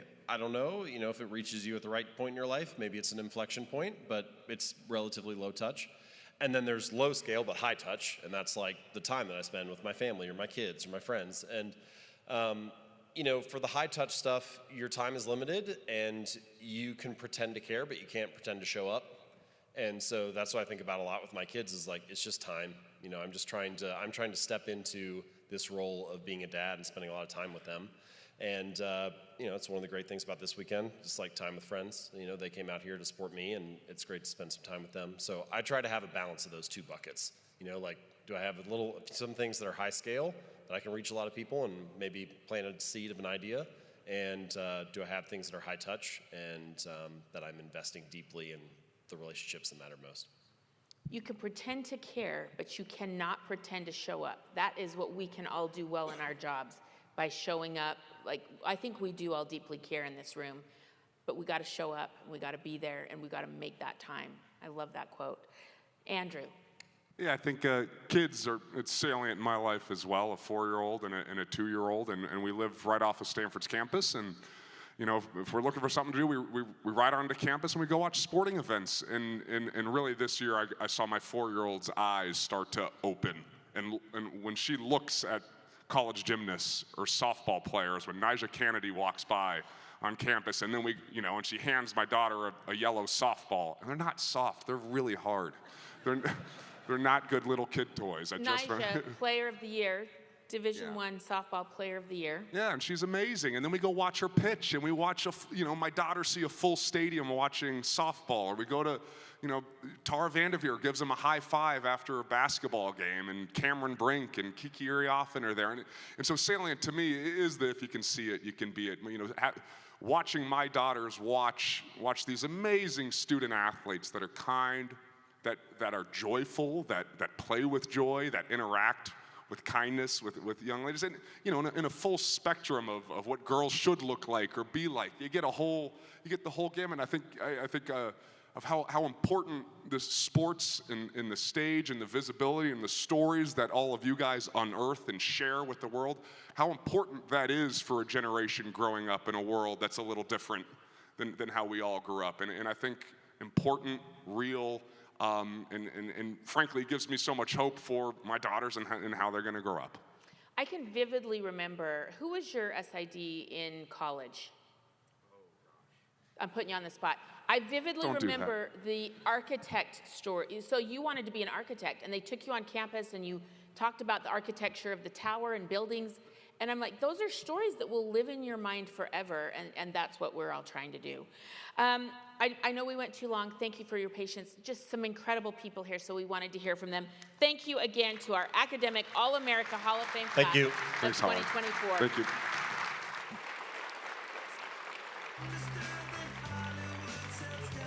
I'm sorry, I put you on the spot. I'm sorry. Thank you. Thank you. Thank you so much. Thank you. Okay, thank you for your patience. We are in the home stretch. Okay, please hold. We are now going to our CSC Hall of Fame class. Before we induct the class, I'm going to skip this because we're going long. We are going to now move to our first inductee, the late Carroll Hoff Cook. He was commonly known as Beano, who spent 55 years in college sports. He was often referred to as the Pope of college football. If Beano Cook said it, you believed it. A title that acknowledged his work as a football analyst and historian. He earned his degree from Pittsburgh in 1954, served a stint in the Army, and then became the Pitt Sports Information Director in 1956. He left in 1966 to join ABC Sports as the NCAA press director. Then he went on to hold a lot of different jobs with the PR for the Dolphins, publicist for CBS Sports, and then he became an on-air commentator for ABC and then ESPN, where he became a household name before he passed away at the age of 81. Beano Cook was such a legend. If he said it, we believed it, and he is now going into the CSC Hall of Fame class. Beano Cook. Also unable to be here tonight, as he cannot travel due to some health issues, is a legend from the University of Connecticut, Associate AD for Communications, Tim Tolikin. During his years at UConn, he was a maverick in the athletic communications department, a creative storyteller, and a mentor to hundreds. He started UConn's marketing and licensing process in the mid-1980s as an adventure, and really was a pioneer in that field. Then he went on to become a special assistant to the AD after he retired full-time from his role in 2009.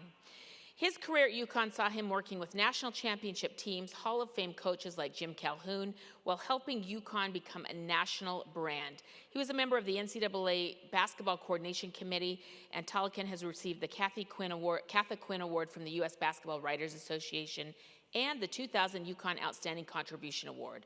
Our Hall of Fame class inductee for 2024, Tim Tolikan. And now, we are going to go to our video. The College Sports Communicators Hall of Fame, established in 1969, recognizes CSC members who have made outstanding contributions to the field of college athletics communications. To date, a total of 248 members have been inducted. Tonight, we add to that list of outstanding Hall of Fame inductees. John Bianco is the 6th University of Texas athletic communicator to be inducted into the CSC Hall of Fame and is the 2nd longest serving sports communicator in UT athletic history.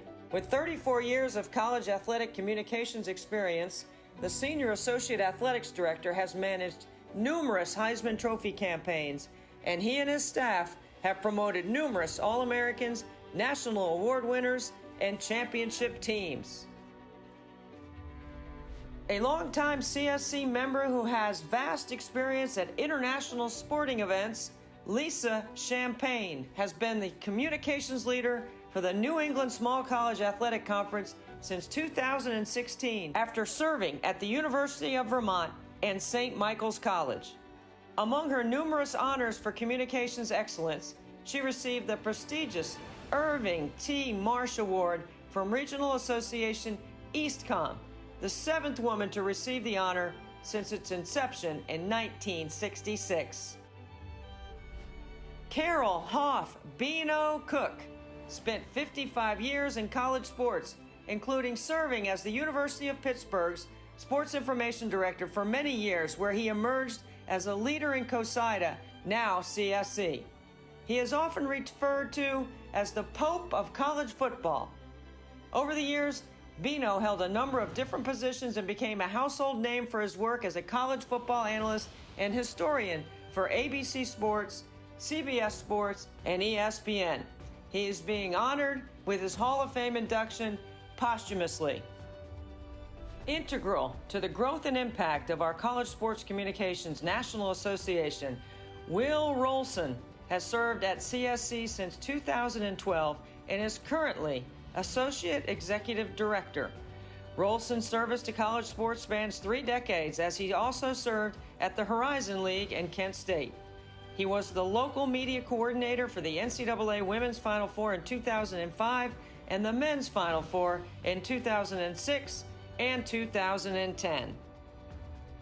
While serving at the University of Connecticut, Tim Tolikan was instrumental in growing the regional and national media coverage for this Big East Conference school, in the forefront of helping UConn become a national brand.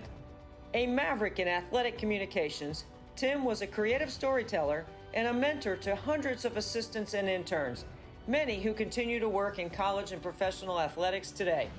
A member of the NCAA Men's Basketball Media Coordination Committee for 17 years, he also was an early industry leader in licensing and marketing. Amy Yacola joined the Atlantic Coast Conference in 1998 and now serves as Deputy Commissioner and Chief of External Strategy. Throughout her ACC tenure, Yacola has been involved in 3 league expansions and was part of the August 2019 launch of the ACC Network. A former CSC Executive Board member, Amy was recognized as one of Sports Business Journal's 40 Under 40 recipients. Ladies and gentlemen, the College Sports Communicators Hall of Fame class of 2024.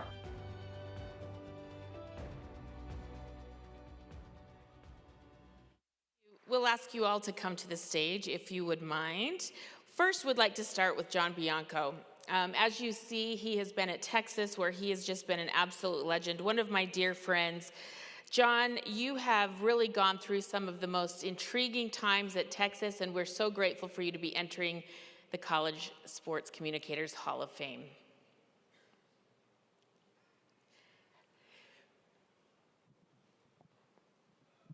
Texas. By the way, when you made me follow the academic All-Americans and said, I'm sorry. He graduated.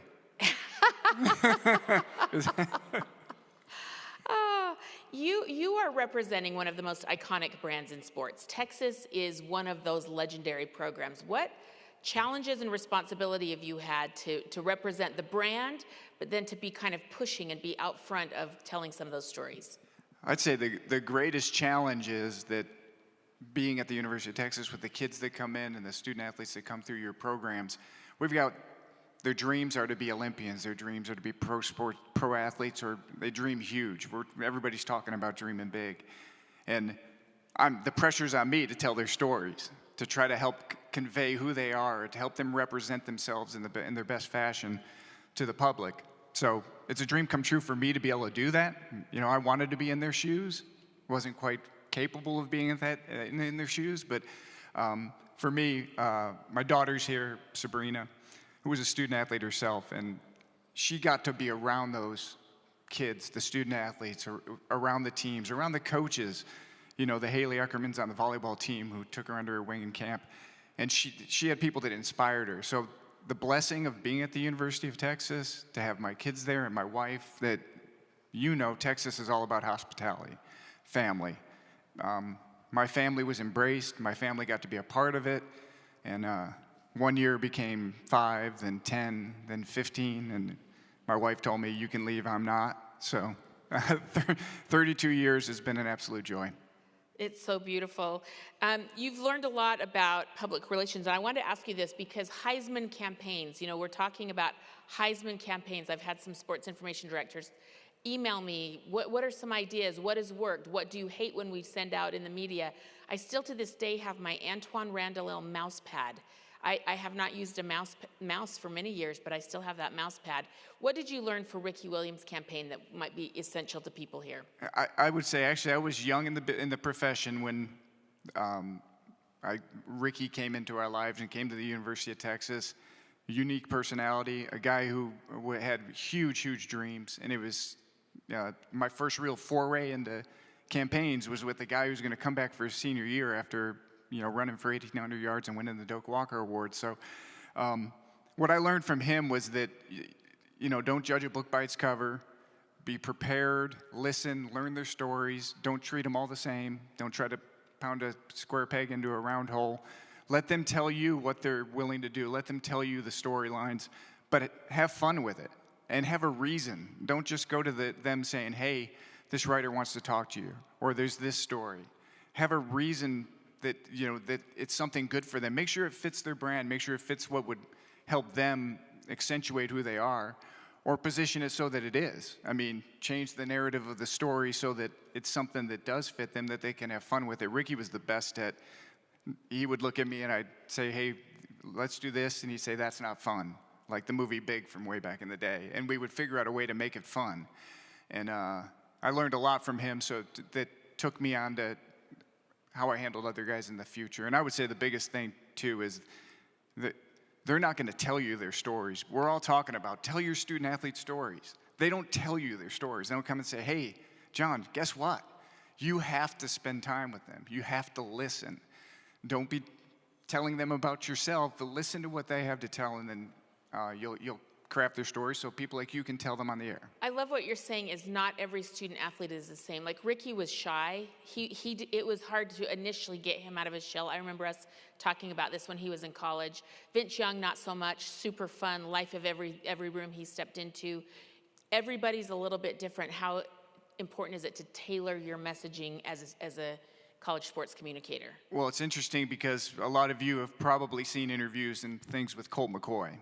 Colt McCoy, as a redshirt freshman, was competing for the starting job, and the first time he actually had to do an interview, he finished the interview and looked at me and said, Mr. Bianco, that was fun, but I'm not doing that anymore.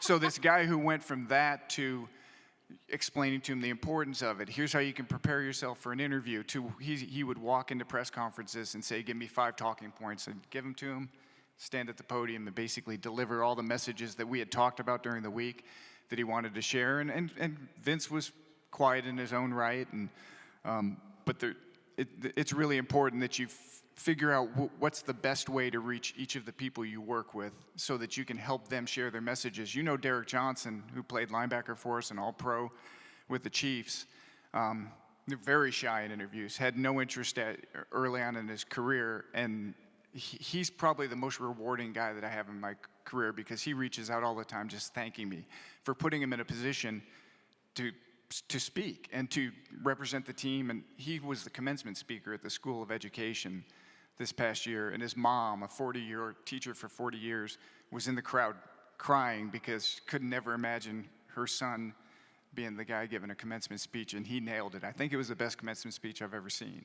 A guy who didn't want to be in front of the microphone at all. That's amazing. All right, I know we got to hurry, but I wanted to give you an opportunity to thank some of your mentors because they were good friends of mine as well. So please tell me what Kevin Ruppel and the late Bill Little have meant for your success. Yeah, Kevin, I went to Baldwin Wallace College, now university, small school, and Kevin Ruppel was the SID there. I ran track, so I met him through that. And saw what his love for this thing he was doing. I didn't even know what a media relations communications guy was. I just knew that I loved learning the stories of athletes, professional athletes. And he put me in a car, took me to COSIDA in 1988, and didn't even know what COSIDA was at that point, now CSC. And they'd exposed me to something that basically created a lifelong passion and lifelong career. So Kevin Ruppel, to this day, he's the reason I'm in this business. And Bill Little, I mean, I'm sad he's not here to experience this. He passed away in August. Special, unbelievably man. He brought me to Austin, me and my wife, sight unseen. He and his wife, Kim, who's here with us today, thank God. And they welcomed us with open arms. They were our family. We lived in their house the first week we were here because we couldn't find a place. But that's who Bill was. I mean, and I met him when Kevin brought me in 1988. He was the vice president of COSIDA, and he introduced me to everybody. He showed me how to do it. He showed me the ropes. He gave me the blueprint, and just always gave me confidence. You can do this. And it's interesting that Beano Cook's one of the guys going in this year because I was watching Beano Cook as a fan, and that's one of the first people that Bill introduced me to and told me all about the 1969 big shootout game with Arkansas and how Beano set that game up. And I didn't even know he'd been an SID. But Bill always made sure that I met everybody I needed to meet to be successful. And no one told or wrote a story better than Bill Little. Absolutely. No one. All right, our Hall of Fame 2024 inductee, John Bianco. Don't make me cry. Don't make me cry. Thank you for your patience. We're in the home stretch. Lisa Champagne has served as the New England Small College Conference Athletic Director for Media Relations since 2016. Prior to that, 17 years as the athletic departments at the University of Vermont. She served as the Media Relations staff member at Soldier Hollow for the Nordic Biathlon and Nordic Combined events. So much international experience with the Olympic Committee, Women's World Cup, Special Olympics World Games, and 2012 Ice Hockey Women's Championships. She is one of the award winners. Oh, she's won a ton of awards. I'm not going to list them all, but Lisa, you know all the awards you've won. This is a big one tonight, though, to go into the CSC Hall of Fame. You got the news this week about the Hall of Fame. I guess it was a week ago. But you've had even more special news that Barb shared with me. Are you okay if we share this? Tell me what was the second best thing instead of going into the Hall of Fame that you just heard about. I heard about this Hall of Fame on January 10th, and I know the date because on January 11th, I found out I was cancer-free.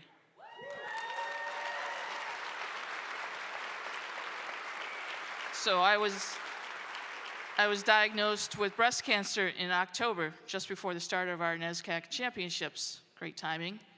And had surgery in December, and then on January 11th, I got the call from my oncologist that said I am cancer-free. So it was a pretty good week. You're having a big year. This is a big year. I wanted to talk to you. You have been a trailblazer. You know, we don't see that many women in this industry. They're getting more and more. But I know we have a lot of young women here. I want you to share your message. Like, what do you think is important for people to consider and to keep pushing forward in this business? We just need to empower women. As Barb said in her talk. I was pleasantly surprised at the exhibit hall gathering we had earlier yesterday to see the number of women who are attending this convention who are in the CSC. And that was very much, again, a pleasant surprise. When I started at St. Michael's College, at my first full-time position, it was me and maybe 10 other women across the country in all of Division II. One of them is Judy Wilson, who's former CSC president, who's here today, and a Hall of Famer herself. And the two of us leaned on each other to help us understand and what we needed to do. So I think you need to empower women, put them in a position, and don't just give women the women's sports. Have them do the men's sports. Have them see that Shelley Poe is the SID for the Auburn football team. Have them see that One of the best in the business. Yes, and see Deb Moore as the Kentucky SID for the men's basketball team. So we need more of that, and give us the opportunity, because there are amazing women in this business, and more are coming up through the ranks. Susan Lax, Kentucky football. Katie Lonergan, Notre Dame football. We have great women in this, but we need to give them the roles that they deserve, right? Absolutely. Okay. Before I let you go, there's something important that you wanted to talk about. You've done it all. You've got all of these awards. You're a Hall of Famer now. But you talk about you've just gone through a cancer battle. We work too much. Everyone in this room works too much. What is the important message you want to share about balancing life and work and taking care of ourselves in this profession? Well, it's a PSA to everyone to take care of your health. Get the scans that you need. A scan was how I found out that I had cancer. So make sure you take the time to advocate for yourself, take care of your health, and advocate for yourself when you're with your healthcare professionals. Ask the questions, but also you can also advocate for yourself in your professional life and advocate for those positions that you need, the resources that you need to do your jobs, to tell the stories of these amazing student athletes that we get to work with. Okay, that's easier said than done. I know James Clear told us, balance your day. What does your day look like? We all work too much, but finding time for yourself is essential in this job. Essential, right? Okay. Thank you so much. Thank you. We appreciate your leadership.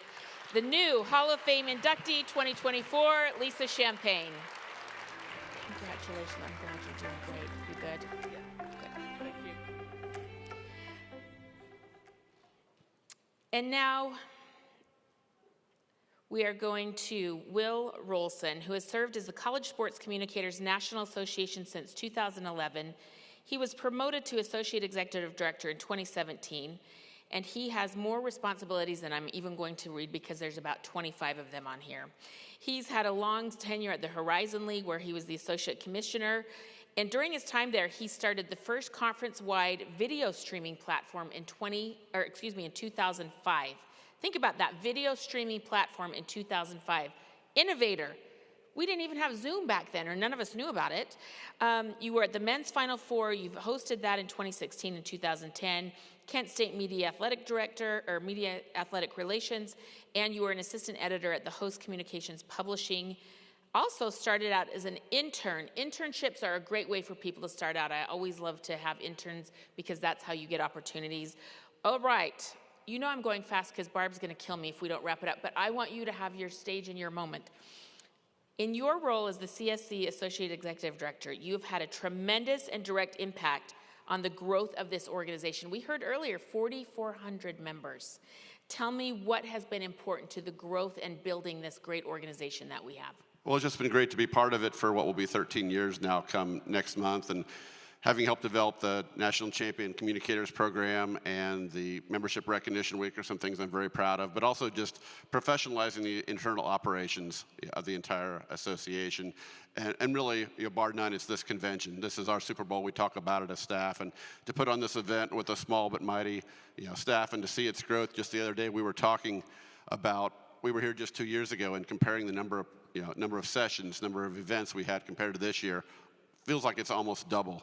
And to see that growth grow for the benefit of our membership, having gone through the name change, getting more people within our membership, it's been great to be a part of it. We've got a great staff. I've been fortunate to work under all 3 executive directors in the history of association. So here we are today. I never could have imagined, once I left, the campus life or the conference office life, that working for the National Association would be an opportunity to be in the Hall of Fame. Well, congratulations. You were just talking about some of the initiatives that you've started. You have been on the front lines for so many of the decisions that have helped this organization grow. Tell us, what are the most important achievements? You mentioned a few just there, but before we leave here, what are things that these communicators need to know are in progress and that they can get involved in right away? Certainly, take advantage of any and all volunteer opportunities you have with this association. I think that's where it starts. I get the opportunity to, as does the rest of our staff, with our board of directors, our advisory council, our committees, et cetera, and to work with them and help them grow the organization is really what it's all about. The association is about, the people. I get the privilege, I say, to talk about this or think about this 24/7, but it's really all the people that are out here, that we work with throughout the year, and anytime we can make that better for them and advocate for them is really what it's all about. And then the mentorship. I think every one of our panelists that have come up have talked about giving back and being mentors to other people. How can people get involved and become great mentors? Certainly take advantage of our mentorship, program that's really grown through the years. And whether you think you're a mentor or whether you think you're a mentee, and that really has nothing to do with age. You have something to give if you're young. There are others that need to know what you know. And even if you're older, you can learn even more from someone else. Right. You can pretend to care, but you can't pretend to show up. So we're going to show up for our young people and mentor people, right? Exactly. Something I learned tonight. All right. Take off your convention manager hat. That's easier said than done. Take a deep breath and realize and enjoy that you are in the Hall of Fame. Congratulations. Thank you very much.